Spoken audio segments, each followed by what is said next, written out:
everybody. Welcome to the UX group conversation. I'm Christy Linneville. Thank you for joining us today. Looks like Sid has the first question. Yeah, thanks for the great video. Any reason it's private? Yes, it won't normally be, but I realized as I was putting it together that we had screenshots of research participants, their faces, and they hadn't agreed to be on YouTube. So not the normal standard. Makes total sense. Thanks for the focus on lovability. Love the progress there. Really important for our success. It also said that we're product design managers will be learning our code base. That's super interesting. How are we doing this? I can see them learning to use GitLab, the functionality, but learning the code base. How do you organize that? Yeah, so pardon me, we won't necessarily be experts in it, but during Q3, one of our OKRs is to begin migrating legacy components over to Pajamas components, and the UX department has signed on to do the Vue migration. So in preparation for that during Q2, we had an OKR where the product design managers and leaders, including me, migrated components to see what it was like. I wanted to understand the scope. I wanted to understand what kind of problems people were going to run into. But that also gets me in there in the code base and seeing how it's structured, how things are put together, the types of challenges our development team runs into. So, yeah. That's really cool. And it's also cool to hear that the training is like done in a thing that adds value, like this is otherwise work someone else would have to do. So everyone can contribute, taking to a new height. Thank you. The post-it, just want to call out the post-it on the new monitoring docs looks awesome. Like that one post-it just explains how you're improving it and how it's getting better. Really love the side of that. And then my last thing is that the contributing to GitLab Docs demo is on Google Drive. We try to put stuff on YouTube for a variety of reasons that are linked.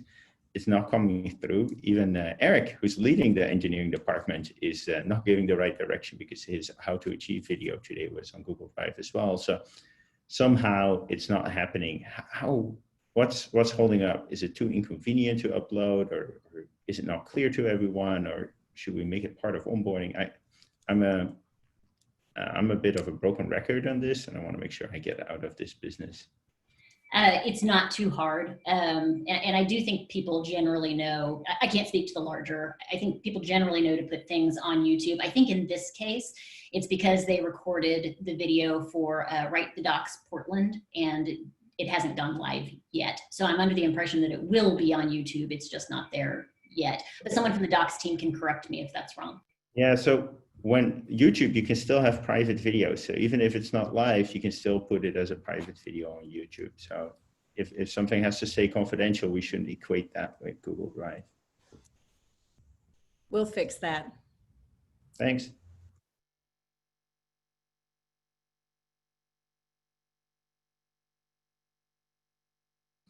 Thanks for all that, Sid. Who else has questions?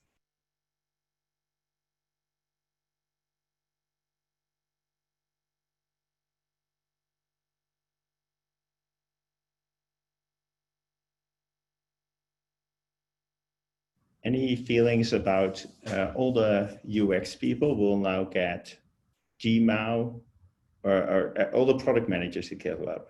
Every single group will now get either Gmail or paid Gmail. So how many users are using the functionality you ship as like their core metric? Any feelings from the UX side? How that's going to influence maybe their incentives? How to measure it? What it will change, what will be good, what will be bad?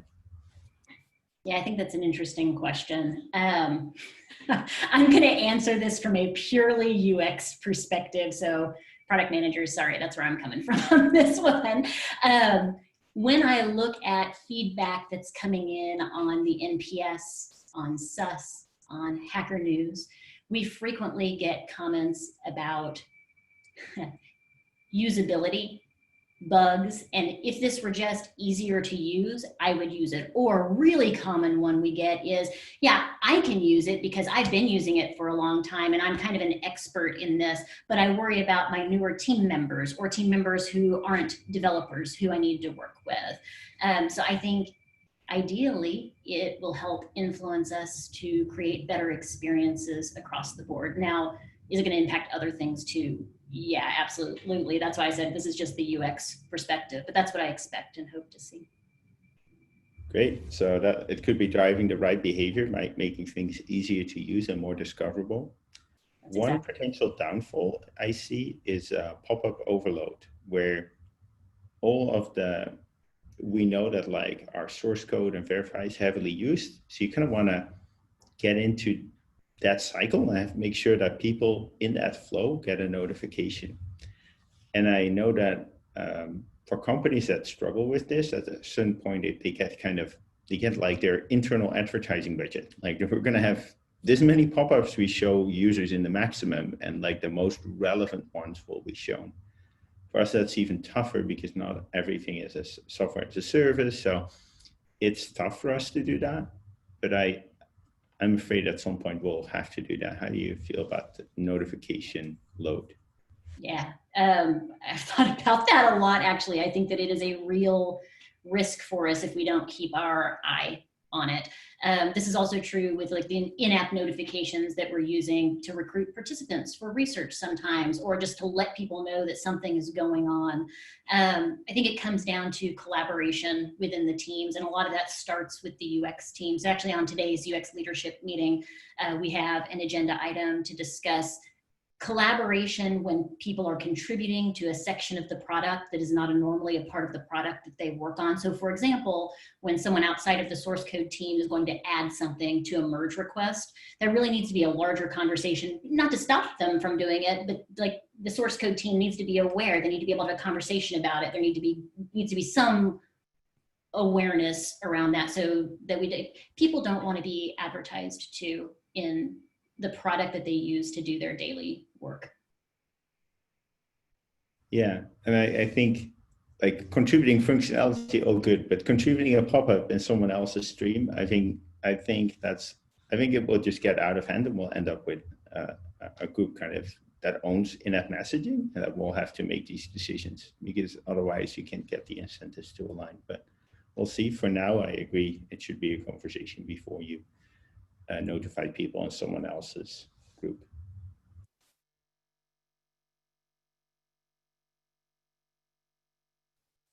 How does that work with, so if you're talking about pop-ups, notifications, that's fine, but we also have different workflows within the application. So we had a recent example where one feature was properly designed, but when talking about the grander scope, right, like how it looks within a certain workflow, it was affecting others significantly. How do we balance that without putting too much stress on both sides? Yeah, that's exactly what today's topic in the UX leadership meeting is going to be about.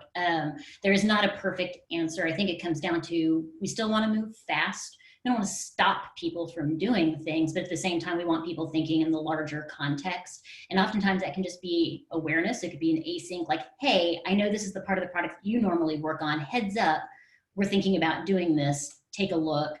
Sometimes it might need to be a short synchronous conversation so people have more context. The other thing that we need to think about is when we're doing solution validation, validating solutions in the larger context of the problem, not just like my little widget does this work. So I'm not saying that we're going to get it perfect the first time every single time, because if we did, again, we'd probably slow ourselves down too much, but we've got to be aware of it and we've got to be working on it. I don't have an immediate answer other than it's on our radar. We know it's a concern, and we're going to be discussing it as a leadership team. Is there anything top of mind for you that we from the infrastructure department could do to enable you to do those experiments quicker? Oh, that's a great question. No, not top of mind, because I hadn't thought of it, but let me think about that. Thank you.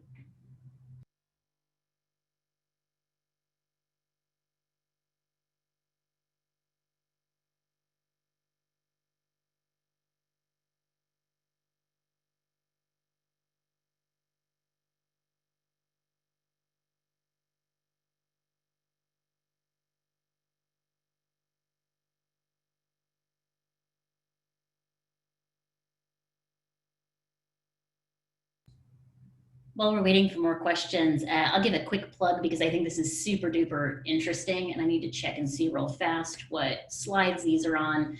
But if you haven't yet, look at slides 12 and 13. If you haven't ever watched new users use our product, those are really short clips where you get to see research participants do exactly that. So they're interacting with merge requests and issues for the first time. Super short clips. Really, really fascinating.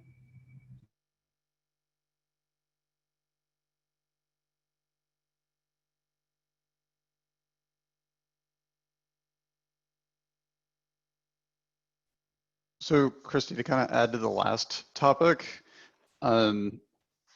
has there been any discussions, or is it currently part of the process that UX is involved in community contributions as well? Because the topic you're talking about related back to the merge request page, like that was a non-team making a change to somebody else's feature that's inside of Create's area.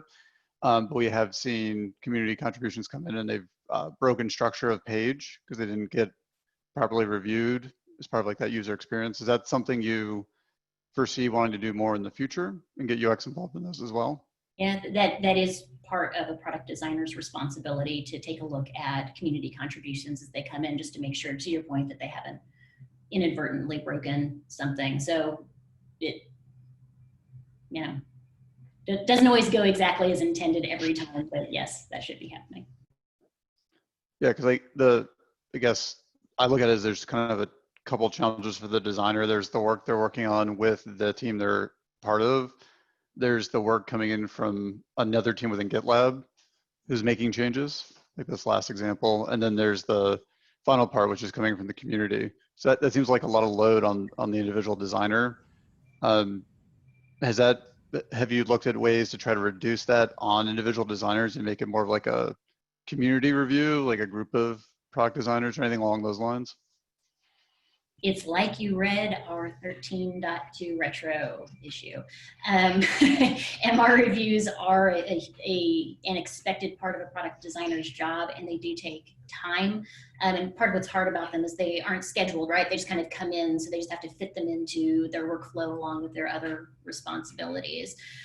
Generally, we have the person who's a part of that stage group do the review because they have the most subject matter expertise. That being said, people can always ask for help. So if product designer is underwater, if they've just got too much on their plate, they should always raise a hand and say, hey, I need help with this, and someone will always help, whether it's their manager or one of their design peers.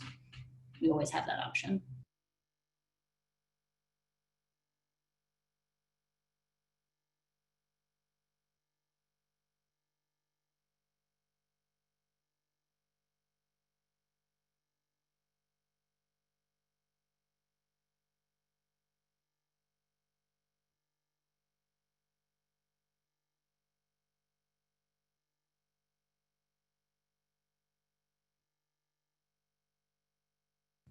These have been great questions.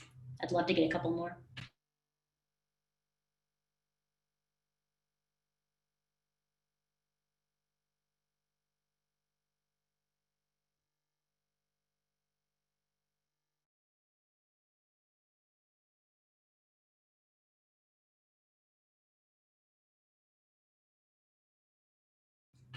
Just noting that you're also open to not great questions, right?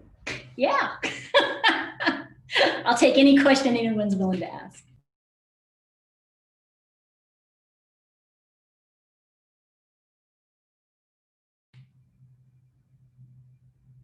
Well, I will give one last plug for this deck is full of videos that are really, really, really interesting. There's probably 25 videos in this deck that people can watch about different topics. So when you have a chance, jump into there and do that. You will learn so much about what's going on with the product and what's coming up soon. So, and of course, if you have any questions after the fact, you're always welcome to reach out and ask as well.